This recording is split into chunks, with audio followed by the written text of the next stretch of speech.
So yeah, I played college football, and it doesn't look like it, but I did. I had 30 more pounds of the good stuff back then.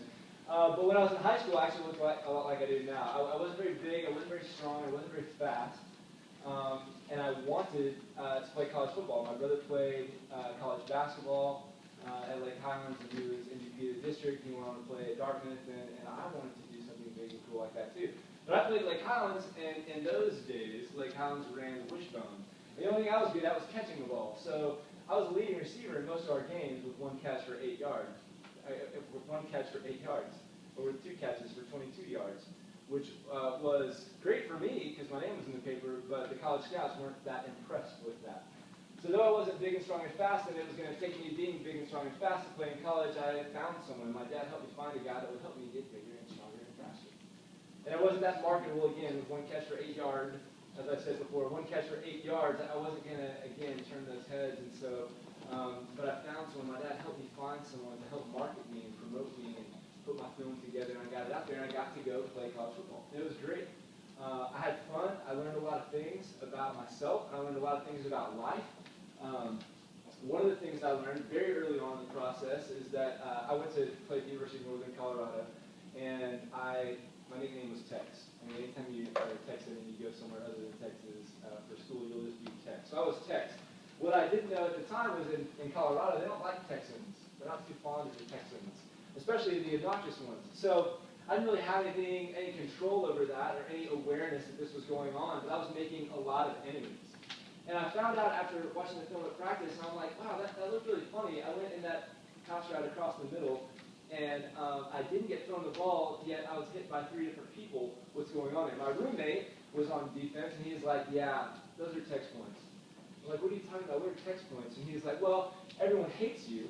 And so what they do is they've created this point system, where if someone hits you, they get a point. If they hurt you, they get 3 points. If they cause you to fumble, if they give you a concussion, if they get in a fight with you, like there was this whole scale. And so not just one person, but everyone on the entire defense was trying to gain text points this whole time. So I'd have like 3 people jumping on me and like punching me in the face and stuff. And I'm like, did I get the ball? And I just didn't know about it. So I learned through college football not to be obnoxious. Another thing that I learned playing college football was this. I wrote notes because if I don't have notes, I'll go all over the place. Oh yeah. Moderation is key. This is another one. So I played on special teams my freshman year, and I had some guys that were a lot better than me in my position. So I got to get on the field through special teams. And so I was just kind of sitting on the sideline for most of the game, but then I was on the wedge, the wall for the kick return. Who knows what I'm speaking of here? This is the thing that you take a couple steps back, you hold hands with your friends, you turn around, you get about 3 steps, and then you get to meet the person that has built up all the inertia and momentum of running 40 yards straight at you, and they want to do nothing but break up the wedge. So I learned that I had to transition very quickly, that I had to flip a switch called craziness in my head in order to be able to do anything good out there. So I was crazy in that time, and then I'd go back and flip the switch off when I was sitting on the sideline. Well, one time when I flipped the switch on, I flipped it on a little too hard, and one of the up backs caught the ball, so things were different. I went to go hit that guy, realized that the play was still happening. He broke a couple tackles and was coming my way. So I wanted to, with my crazy switch, make a way for him to go and score a touchdown. So what I did was I hit the person in front of me, and when I did that, my arm kind of slipped from right here on the shoulder pads up into his jugular, which actually worked out great because his body went like this.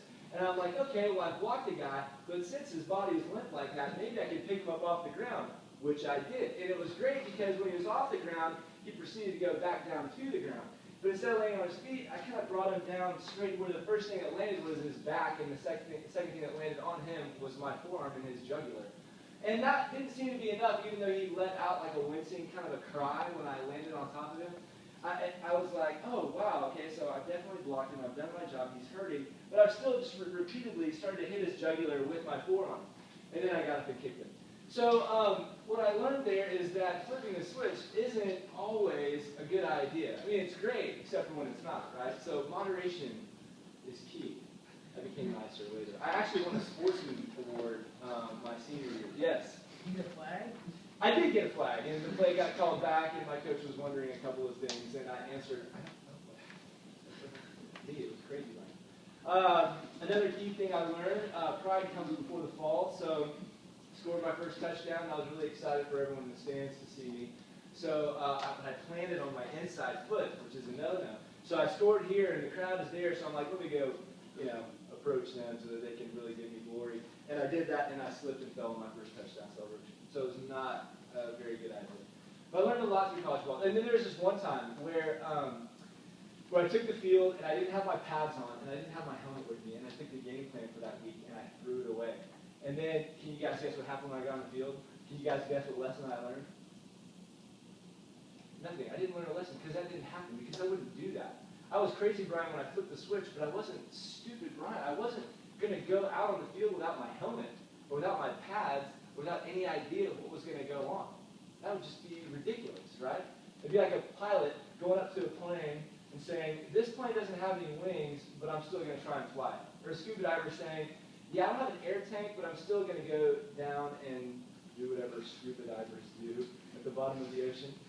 Right? I'm gonna do these things. I'm a soldier, but I'm not going to take any weapons with me on the battlefield. You just wouldn't do that, right? And the Bible talks about, I know your verse this year is, I'm going to read it. 2 Samuel, Gracie showed me this. It's on this piece of paper. 2 Samuel 22:33. It says, it is God who arms me with strength, and keeps my way secure.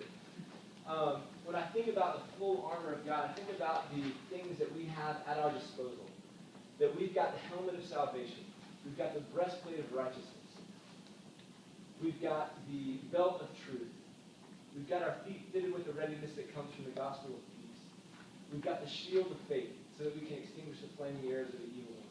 And we've got our sword of the Spirit. Like, this is our armor that God has given us to fight this battle that is inevitable, this battle that is going on, that isn't against flesh and blood, but it's against spiritual forces of evil in the heavenly realms. This is our battle, and we fight it every day. It's not if we fight it. It's a question of when we come across this field. And if we have access to this, you guys are all in this Christian group, and I don't know if you go to a Christian church or grew up in a Christian home or whatever, if you drive a Christian car, maybe ate Christian breakfast here this morning. If in your Christian life you're just so used to these Christian things that you just kind of take it for granted, you don't arm yourself with them. Or maybe you're so concerned with your reputation or your lifestyle or your whatever that you just kind of set aside, that shield of faith is too clunky. It doesn't really fit with my lifestyle. Or maybe you think, man, I've got the helmet of salvation, and that's really all I need. I'm just going to go out into the battlefield and expose myself to these flaming arrows without the breastplate of righteousness, without my shield of faith. And I'm just going to go out there and dance around in the battlefield because I got my helmet of salvation, right? God forgives because of Jesus, right? We're forgiven from our sins. So I'll be forgiven for this thing that I'm about to do because I have the security and the helmet of salvation on. And look at all the things that we would miss out on if we didn't arm ourselves. Or look at all the damage that we would do to ourselves if we didn't take up this full armor of God. I want to challenge you guys in whatever sport you're in or whatever thing that you're doing to take up the full armor of God. That you guys would do that you would be strong in the Lord and in the power of His might. When you guys take up the shield, the full armor of God, only one of these things is an offensive weapon. Only one of these things, the sword of the Spirit, is something that you use to charge forward. Everything else is used to stand firm. In Ephesians 6:10, the verse that starts out that entire pericope says, be strong in the Lord and in the power of His might. Don't be strong in the Lord and the power of your might. Don't be strong in yourself in considering God on Sundays or every other FCA meeting, right?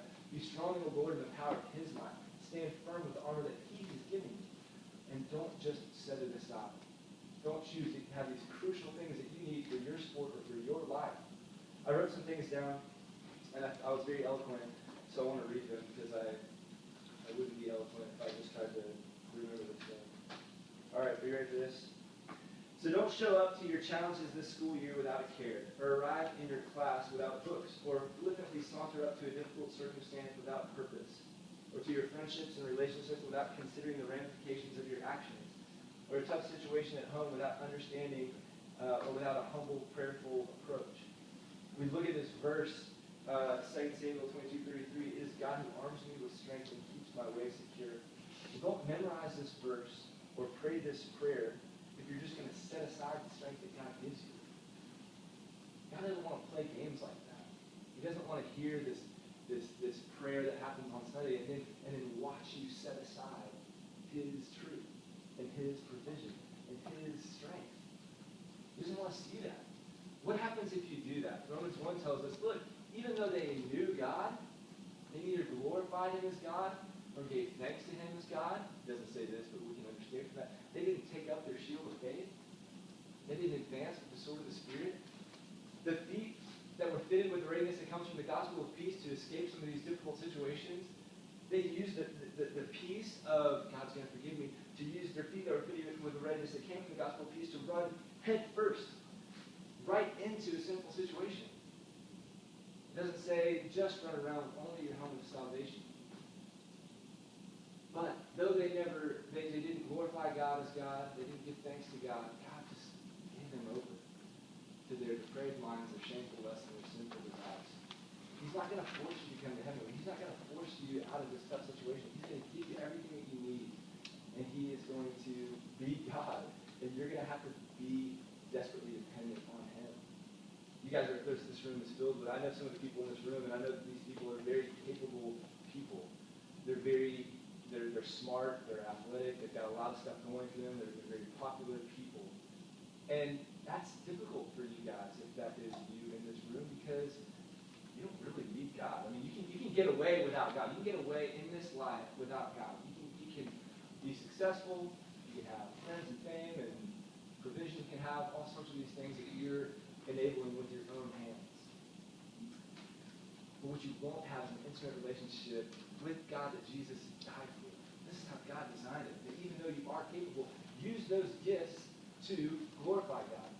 And take those things with you into the sport that you're in, or the sphere of influence that you have. Into your relationships, into the classroom, onto your team. Do that. Stand firm in the Lord. Stand firm in God and his strength. Not your own. Though you might be strong. And some of you who are going through difficult times, man, God, this resonates with you.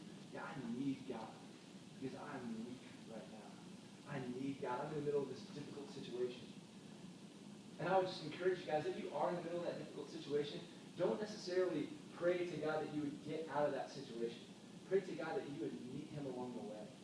God, I'm in this tough place. And I have created this thing, because you gave me over to this thing, and I said I didn't want you to be in it, but now I need you in this. And God's like, that's cool, I'm there. All you have to do is call upon me, come to me and call upon me, and I'll hear your prayer. God wants to be with you. He wants to save you. He wants to give you strength. He wants to be a part of you standing firm in his strength. So just invite him into that. But understand that you're going to build faith by meeting him along the way, not just getting through it. Because right after you get through that situation, you're going to be what? After that difficult situation, you're going to be what? Coasting again. Counting on your charm, and your wit, and your intelligence, and your athleticism, and your whatever. 3 things that I want you to walk away with tonight with. 1, stand firm in the power of God's strength. Number 2, stand firm with the armor that he has given you, and stand firm for your salvation and for God's glory. In Ephesians 2, it talks all about God's grace, right? It talks about how we're sinners, we're dead in our transgressions, we deserve God's wrath. But God, because of his great love for us, his rich in mercy, by grace through faith in Jesus, we've been saved. It's not from our work. It's not by any man's works. That man cannot boast. It's God who's doing it. So for 9 verses, probably the best picture of grace given in the Bible is Ephesians 2, 1 through 9. And then in verse 10 it says, so work. Right? It says don't work. It says you can't work. It says you can't work enough.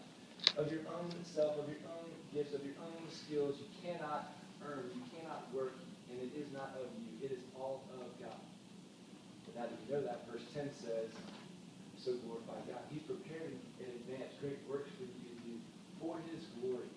Know that your salvation comes by grace and faith in Jesus. But his glory comes through a part of this partnership. Right? We're sons and daughters of the Most High God. We're that because of what Jesus did. So don't take that for granted. And don't reserve that for a Sunday or for a Tuesday night. But take that with you in everything that you do. Even if it's not cool or not popular. Stand firm in the Lord in the power of his strength.